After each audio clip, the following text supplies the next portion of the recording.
ஆலமரமே சிவபெருமான் பரக்கலக்கோட்டை பொது ஆவுடையார் திருக்கோயில் திங்கட்கிழமை தோறும் இரவு மட்டுமே ஆலயத்தின் நடை திறக்கப்படுவதால் பிற நாட்களில் கருவறை கதவையே கடவுளாக எண்ணி பக்தர்கள் வழிபட்டு செல்கின்றனர். தஞ்சை மாவட்டம் அதிராம்பட்டினத்தில் இருந்து 5 கிலோமீட்டர் தொலைவில் உள்ள பரக்கலக்கோட்டையில் பிரசித்தி பெற்ற பொது ஆவுடையார் திருக்கோயில் உள்ளது. தவத்தில் சிறந்து விளங்கிய வான்கோபர் மற்றும் மகாகோபர் என்ற இரு முனிவர்களும் இறைவனை சென்றடைய சிறந்த வழி இல்லறமா துறவரமா என்று வாயிட்டுக் கொண்டிருந்தனர். அப்போது இறைவன் இத்தலத்தில் உள்ள வெள்ளாள மரத்தின் கீழ் எழுந்தள்ளினார். பின்னர் அந்த முனிவர்களிடம் இல்லறமோ துறவரமோ எதுவாயினும் அதற்குரிய நெறிமுறைகளை பின்பற்றினால் ஒன்றை விட மற்றொன்று உயர்ந்ததும் இல்லை தாழ்ந்ததும் இல்லை என பொதுவாக தீர்ப்பு கூறினார்.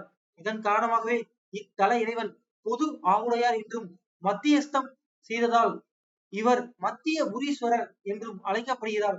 இறைவன் சிதம்பரத்தில் நள்ளிரவு பூஜை முடிந்த பிறகு தனது பரிவாரங்களுடன் இத்தலத்து வெள்ளாள மரத்தின் கீழ் எழுந்தள்ளி அந்த மரத்திலேயே ஐக்கியமாவார் என்கிறது தலபுராணம். எனவே இத்தலத்தை குரு தலமாகவும் கருதலாம். இங்குள்ள தல மரத்தை சுற்றி சுவர் எழுப்பப்பட்டுள்ளது. சுவருக்கு உட்பட்ட பகுதியே கருவறையாகவும் ஆலமரமே சிவபெருமானாகவும் விளங்குகிறது. பக்தர்கள் ஆலமரத்தையே சிவபெருமானாக வழிபட்டு வருகின்றனர். மரமே மூர்த்தியாக விளங்குவது இக்கோயிலின் சிறப்பம்சமாகும். இக்கோயிலில் நடை திறப்பதில்லை. திங்கட்கிழமைகள் இரவு மட்டுமே நடை திறக்கப்பட்டிருக்கும். சிதம்பரத்தில் அர்த்தஜாம பூஜை முடிந்ததும் நடராஜர் இங்கே வந்ததால் ஒவ்வொரு திங்கட்கிழமையும் இரவு 10:30 மணிக்கு நடை திறக்கப்பட்டு நள்ளிரவு 12 மணிக்குள் பூஜைகள் நடைபெறும். கார்த்திகை சோமவாரம் விசேஷமானது.